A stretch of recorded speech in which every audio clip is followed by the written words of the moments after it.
Welcome to Modern Farm Business Podcast. This podcast is designed to help the farm leader bring their business to the next level. We'll cover everything from leadership and finance to strategy and planning. I'm your host, Dean Hefta. A commodity producer knows the key is to continually work to be the low cost per unit producer. For crop farms, this means finding the balance between growing as many bushels as we can with the fewest expenses possible. One of the main variable costs in growing the crop is fertilizer, primarily nitrogen, phosphorus, and potassium. And at this time of year, many people are evaluating their fertility plan and budget. And anytime we're making decisions, we're bringing in our personal perspectives and experiences, as well as the insights of people we count on for expertise. Today, to discuss this topic of fertility, I've invited Darren Frye, CEO of Water Street Solutions, to join me to share some key things we need to consider and understand when it comes to fertility decisions on the farm. Darren, welcome to the program. Thank you, Dean, for having me. Now, you and I have known each other for more than a decade, and I know that from my personal agronomic experience and from what we've done together, you're one of the most knowledgeable agronomists that I've worked with. But share with us where some of your experiences and expertise come from as it pertains to thinking about fertility. When I got into the agronomic business over 30 years ago, I joined a company called Ag Spectrum out of DeWitt, Iowa. Today, they represent the maximum farming system, and a lot of farmers have heard of that. But basically, how I learned what I know today is walking fields, observing how to implement better systems of timing and placement of nutrients that build a greater efficiency and drive more profit to a bottom line. So that's how I got started in the area of crop consulting. So let's start at a high level. We make a lot of investments on the farm for the sake of improving yield, things like nitrogen, phosphorus, potassium. But let's look back at the last few years. We've had some tremendous yields, and what would you say some of the major contributors are of the yields that we've been experiencing? Well, definitely you have to have the proper nutrient management on a crop to maximize its yield. But there are other things also. Air-water management is a huge component of getting top yields, as well as plant genetics. So what type of hybrids are we planting? What type of modifications have been made? Then you have nitrogen management. Timing and placing is very important. Nitrogen is a major constituent when growing grasses, and the grass that we all grow to produce profit for our farm is corn. So you mentioned air-water management, and that makes me think when you look across the Corn Belt, in the West, we're managing air and water through irrigation. In the East, we're managing air and water in the soil through tiling, and there's been a lot of investment, especially the last 10 years, in tiling because people have seen returns. Is that the main thing that you're talking about when you speak about air-water management? Yes. When you look at air-water management, the biggest thing driving yields is going to be I didn't have enough water or I had too much water and I wasn't able to remove it from the profile where the roots are. So you're looking at how do I get the drainage, both surface, internally, to let water move through. Any excess moisture that the soil can hold is going to be a detriment if we can't move it out of the profile. Or in sandier soils or soils out west where maybe the activities of rain showers aren't as plentiful, how can I produce more crop without the water? Well, we need water, so that's why they put in pivots. So we're talking about things that improve internal drainage, things that maximize that air-water efficiency, because from year to year, we know that nutrients are out there in sufficiency. Farmers are good agronomic practitioners. So if we're going to look at what really is affecting yields, it's how quickly that plant can respond to the weather elements. So too much rain, not enough rain, and what type of a root system are we building? So air-water is going to be key to all of those things. Now, in that list of major contributing factors, phosphorus and potassium application didn't make it into your list, but for a lot of farmers, that's a major consideration, a major investment. What strikes you when it comes to decisions around phosphorus and potassium? There are two nutrients that need to be sufficiently supplied to the plant. And I think that's where everybody has a very different opinion of what sufficiency is. Growing up on a farm, we used to put on a lot of dry fertilizer and a lot of anhydrous ammonia. But what we realized is the soil comes with a lot of mineral in it, a lot of phosphate and potassium. But biologically, that has to be made available for plant uptake, where nitrogen is not held in those greater reserves, and you have to apply that each year that you're growing, let's say, corn or wheat or an oat crop. So P&K is something that we apply to make sure that it is sufficient, but the soil has a huge capacity to supply that as well if we make sure air and water is managed and we make sure the bioprocesses are happening at a faster rate in that soil profile. So it seems like the word sufficiency is a really important one there. Could you tell us more about what you think about and what we need to understand about things that are affecting sufficiency, what that really means, and kind of the difference between sufficiency and insufficiency as we're making these fertility decisions? Well, sufficiency is going to directly correlate to how much availability the plant sees. Typically on a soil test, you're going to need to see at least 30 pounds of phosphorus, and you're going to need to see at least 300 pounds of potash. Now, this depends on how heavy your soil is, but if you had those levels or higher, you probably would have an okay time getting sufficiency to the plant. If conditions are less than ideal, then having a little bit more out there is a good positive thing.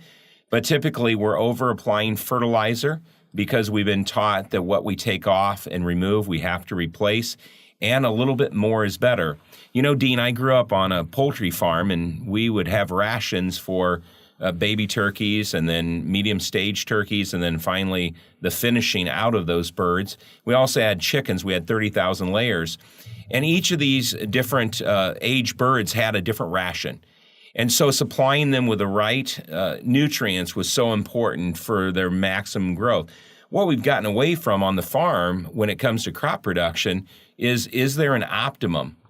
Maybe more is better. So 250 units of nitrogen might be better than 200, or maybe putting 300 pounds of DAP out would be better than 100 pounds. But things don't correlate like that. Sufficiency is all we need. More is not better, and there is a topping out of our economic scale when it comes to applying more and getting more yield. So what we're always trying to do is strive to help the producer understand that so they can maximize their value and put the greatest amount of profit to the bottom line. Darren, you hit on something there. You mentioned removal. We're taking off these big yields. And, it's something that I think for a lot of farmers creates a lot of emotional tension. That is this desire to be stewards of the land and put back what was taken off and those types of things. And how do I deal with that reality that I want to take care of the land? Should I be at least putting back what I've been calculating that I'm taking off, or how does this mineralization fit into that? Well, if you look at the big picture, you have two types of soil tests. The first one is the one we're all most familiar with, and that is where we take some probes and send them off in a bag, and we get back this analysis that tells us how much available phosphorus, potassium, what our pH is, what our organic matter is. And that would be a soil sample we're all familiar with. There's another one called the composition of soils, and that's where you would take and figure out, based on 2 million pounds of dirt in the top 6 2/3 inches, how much total phosphorus, how much total potassium, how much total of everything is in that soil if we could extract it all out. And those soil sample tests are very different. For example, most people believe 30 to 40 pounds of P1 is adequate, where 300 to 350 pounds of potash is adequate.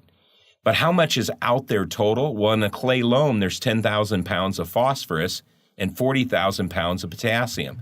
So when we talk about replacing what the plant removes, because it is removing potash and phosphorus from your field, what we're talking about is how much of that gets replaced through mineralization, and that is turning that composition of soil, the rock form, into soluble form so the plant can use it, and then how much needs to be applied by a spreader truck in applying nutrients that we have to purchase. And I think that's where the misunderstanding comes from. A lot of producers look at their 350 pounds of potash and think if removal is 50 pounds a year, then we only have 7 years of potash out there and we'll be at zero and we won't produce anything. That's simply not true. You will draw down those available reserves if you don't replace them or apply them. But God made the soil when he created the earth to sustain for a long time and not wear out before humanity is no longer here. And so a lot of times we think, hey, the earth is pretty fragile. Well, actually, the earth was built to maintain itself for a long period of time. And you know, Dean, we've only been putting fertilizer on since post-World War II. Prior to that, we just didn't use fertilizer. We rotated and we used manure and things like that.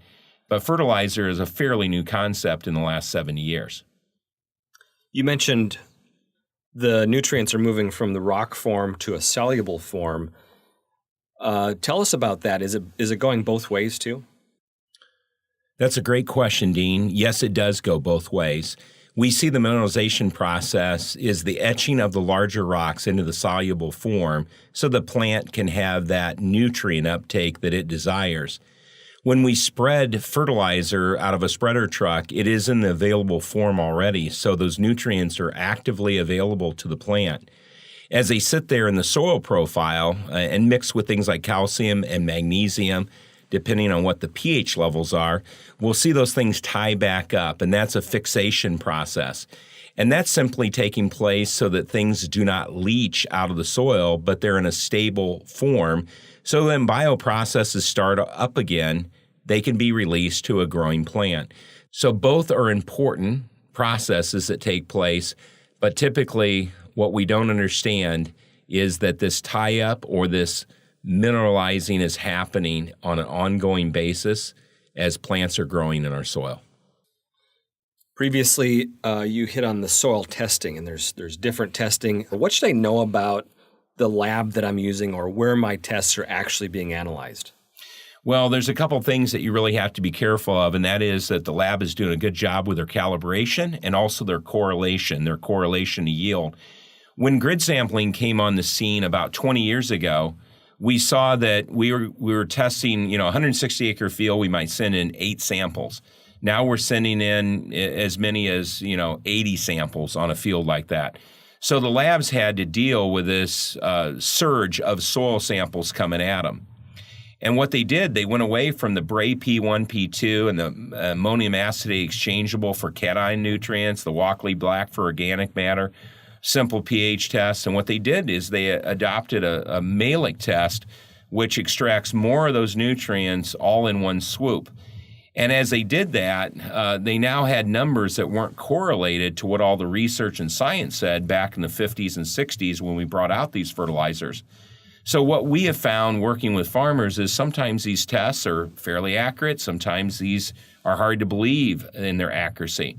And so I would just tell a farmer that you just got to make sure the lab you're dealing with is doing the true and tested ways, and that your number is good so that you can make good, sound recommendations off of it. So there is a lot of variance, and I don't want to demean any lab out here, but there are reasons why some of these numbers don't make any sense when you look at them. Yeah, I'm not a soil scientist. Is there something that I should look for to give me some sense if my test is quality or not? Well, as you look at your tests, there are certain ratios, and it would be hard to explain in a podcast, but there are ways that you can look at it and say, hey, this isn't matching up. I think there's something suspect here. So there are ways to do that if you're keen to how soil chemistry really works and how that's explained in a soil test. Great. So we've covered a lot of science and maybe some different perspectives on fertility. And here's going to be a really tough question for you, and that is, we've got corn growers that are from, the eastern U.S. to nearly to the Rocky Mountains. You've got this whole broad environment that we're raising crops in that are listening to this podcast. You've got people in California and Texas and Canada all over, and so they have different situations. But what should I really consider if I'm determining what that line is where I should become concerned or where applying things like P and K are going to be more important than others for me as a farmer?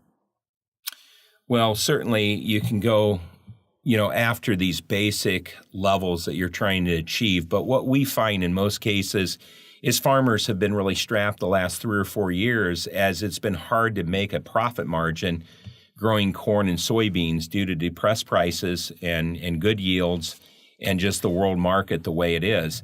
So if a farmer comes to me and says, man, I'm really struggling, I need to cut another $80 out of my budget for corn, another $40 out for beans, well, we're going to look at things like equipment. We're going to look at things like labor. We're going to look at things like fertilizer costs, seed costs, because there's only so many places you can go to cut costs. Certainly land costs, cash rent costs.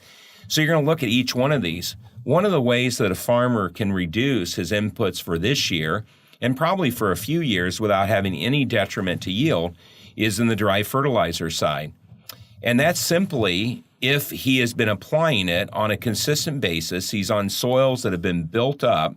They always talk about you're putting in the bank, but most bank accounts means once in a while you draw out. And we're pretty faithful to continue to put it in the bank without ever a withdrawal. So what I would challenge somebody to think about is, hey, you've been building your soil for a long time. I know you believe that if you stop putting this on, your yield might go down. That's simply not the case. If your levels go down after several years of not applying it, yes, that is the case, your yield will go down.